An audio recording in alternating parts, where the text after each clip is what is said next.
Assalamualaikum warahmatullahi wabarakatuh.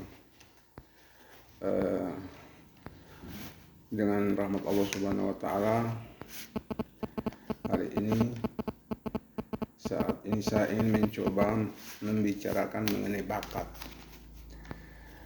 Bakat bisa menjadikan orang pintar, bakat bisa menjadikan orang saleh, bakat bisa menjadikan orang bertanggung jawab, bakat bisa menjadikan orang kaya, bakat bisa menjadikan orang berhasil, cerdas,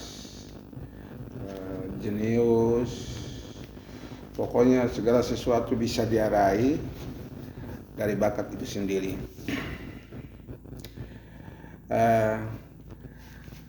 Untuk berikutnya kita mencoba mencari apa arti bakat. Ya. Saya menggunakan bahasa sederhana sekali. Bakat itu menurut saya adalah kebiasaan yang dibawa sejak lahir. Jadi kebiasaan-kebiasaan yang kita lakukan, yang kita terima sejak kita lahir. Ada orang mengatakan lain bahwa bakat itu kebiasaan-kebiasaan yang diterima berdasarkan pengaruh dari orang tua atau lingkungan. Nah, sekarang saya ingin menjelaskan lebih jauh lagi. Tadi kan bakat kita sudah tahu artinya. Maka kita ingin mencari tahu menurut pendapat saya silsilah bakat.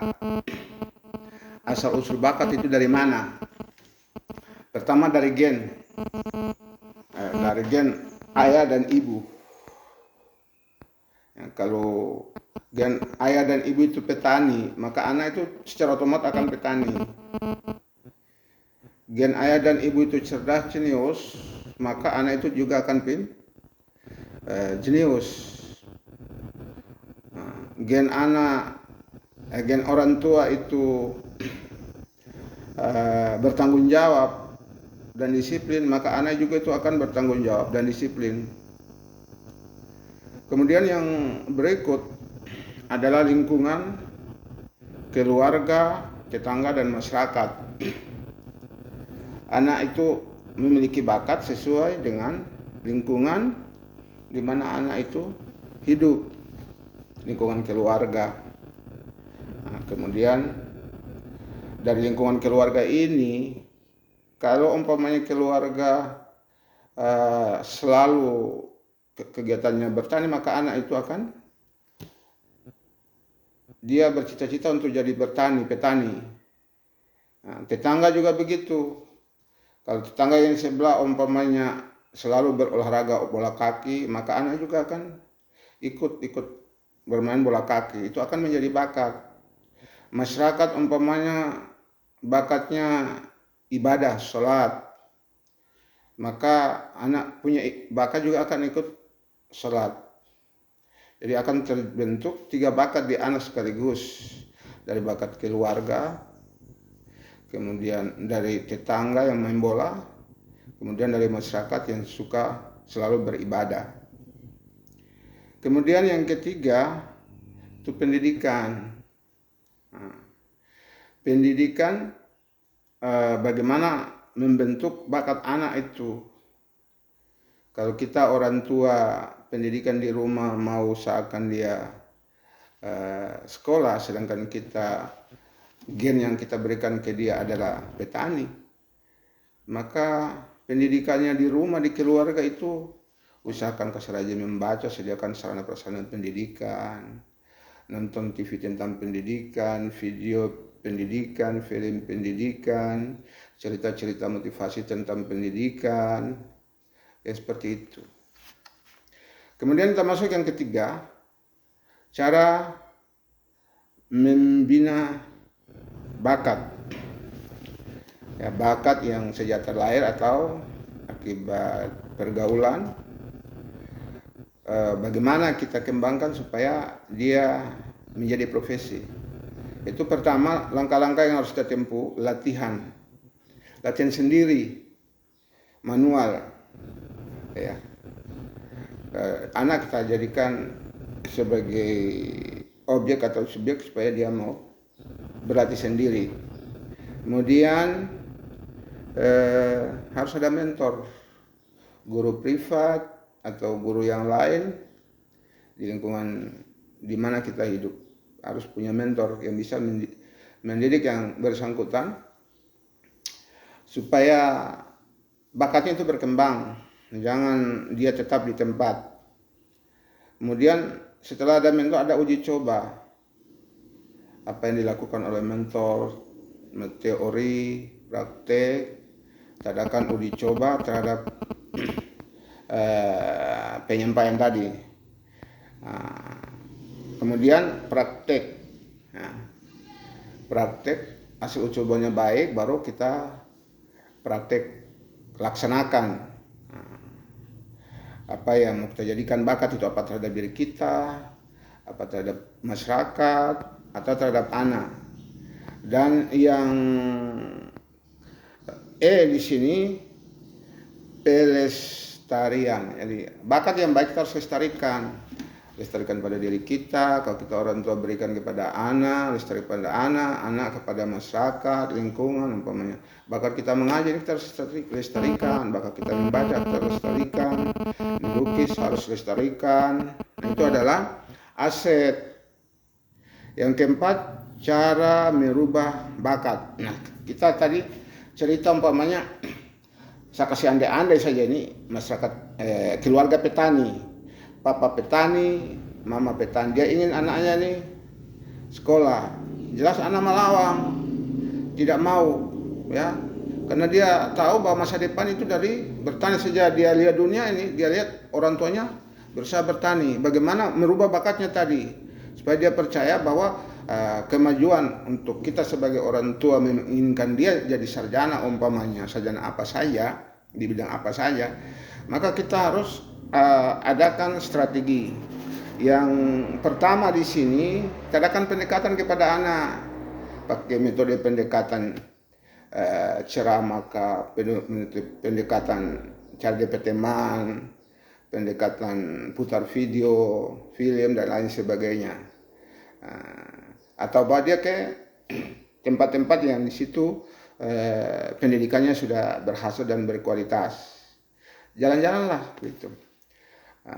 Sekali dua kali dia akan terpengaruh. Yang B di sini adakan pembinaan pribadi, keluarga ayah dan ibu, atau pembinaan lewat orang lain yang berpengaruh di luar kita, supaya dia mau perlahan tapi pasti dia mau ikut akan pembinaan. Jangan kita paksakan seolah-olah kita tidak membina, tapi kalau kita ulang-ulang akan dia terima pembinaan kita. Yang berikut atau C di sini pendidikan. Pendidikan dalam hal ini pendidikan sekolah, lewat sekolah atau formal, kemudian pendidikan lewat paket, kemudian pendidikan non formal, pergaulan masyarakat maksud saya di sini.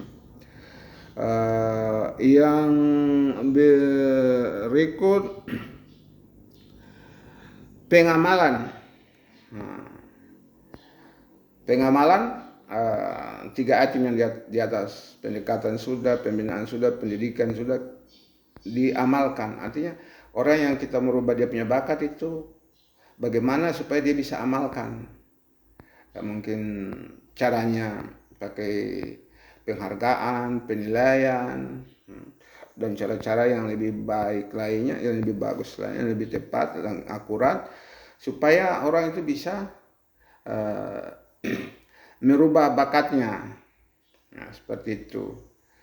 Kalau anak kita mau jadikan atlet bola kaki, ya dia kan para laki-laki, hampir cari dia cewek yang suka nonton bola. Cewek bilang, kalau kamu nonton mau main bola, saya tidak suka kamu, saya tidak suka kamu, saya tidak cinta. Itu kan memotivasi dia untuk perlahan tapi pasti dia kan bekerja, atau kasih piala penghargaan. Siapa yang bisa tahu bermain bola, ini keluarga keluarga tersebut, orang tua atau mama atau ayah, kasih dia semacam piala atau janjikan laptop kalau kamu bisa main bola, ini hadiahnya. Mau kasih dia kalah supaya pintar, kalau kamu juara ini hadiahnya.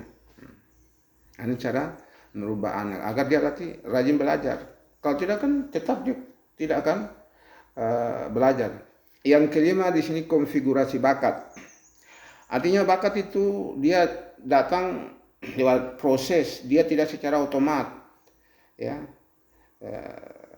Yaitu pertama lewat niat.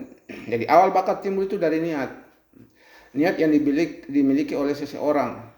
Nah, kalau dia niat jadi atlet bola kaki, itu kan dia sudah mulai merencanakan strateginya bagaimana. Kemudian dari niat itu timbul jadi pikiran, jadi halusinasi dari hal obsesi yang mengganggu dia tidak akan bisa tidur. Bagaimana saya punya niat ini mau jadi pemain bola internasional umpamanya, caranya bagaimana? Dia sendiri akan berusaha. Kemudian dari pikiran masuk ke C di sini menjadi pendapat. Pikiran tadi dia desain jadi pendapat, jadi opini. Dia tulis atau tidak, dia ingat saja atau tidak. Mulanya dia masih terpendam dalam batin atau baru dia tuangkan dalam kanvas kertas. Kemudian dia akan ucapkan sendirian atau kepada teman-temannya. Ya seperti itu. Jadi ada 5 item konfigurasi bakat tadi.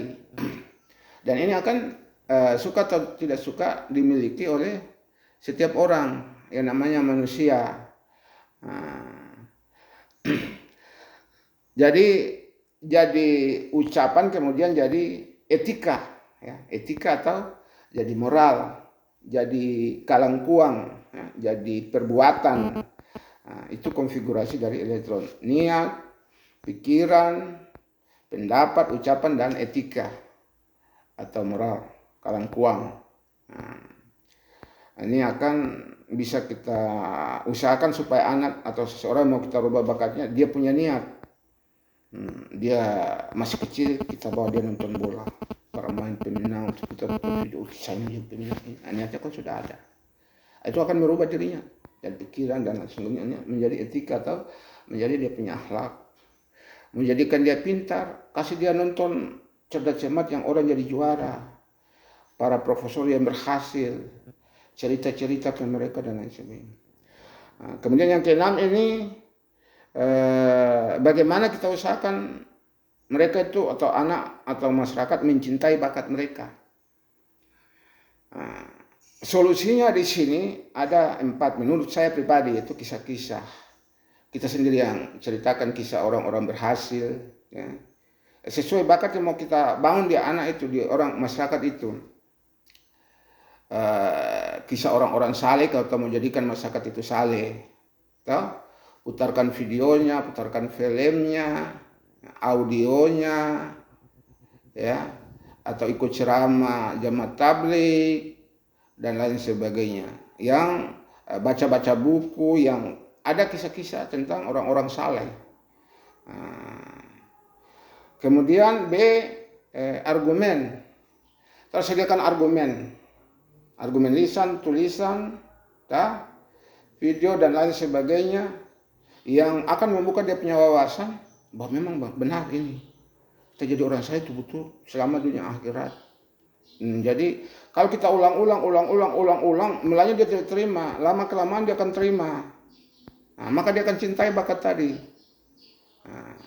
Kemudian teman, kita carikan teman, kita kan menjadikan masyarakat saleh, kan berandai-andai supaya orang itu mencintai dia punya bakat orang supaya saleh, menjadi beramal saleh.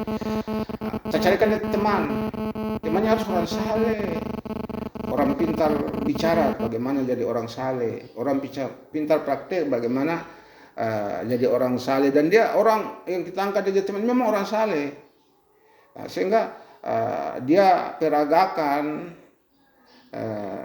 pancarkan bagaimana itu amal saleh tadi, sehingga orang yang kita merubah jadinya menjadi orang saleh akan ketularan. Kemudian yang terakhir yaitu eh, jadikan kisah-kisah tadi, argumen teman, kita jadikan video, kita sendiri yang bikin. Atau orang yang mau kita jadikan saleh itu, usahakan latih dia supaya bisa bikin video. Video inspiratif. Nah, ulang-ulang supaya dia bikin yang bagaimana supaya orang itu saleh, dia punya metode, dia punya teori, bersama Al-Quran dan hadis. Mulanya kan dia mau bikin video untuk mencari. Nah, akhirnya itu kalau sudah terulang dia jadi bakat. Nah, kalau sudah jadi bakat, maka insya Allah jadi amal saleh. Dan orangnya jadi amal saleh, masyarakat itu semua jadi orang-orang saleh. Ini contoh-contoh yang lain. Terima kasih, semoga ini menginspirasi, dan salam channel. Assalamualaikum warahmatullahi wabarakatuh.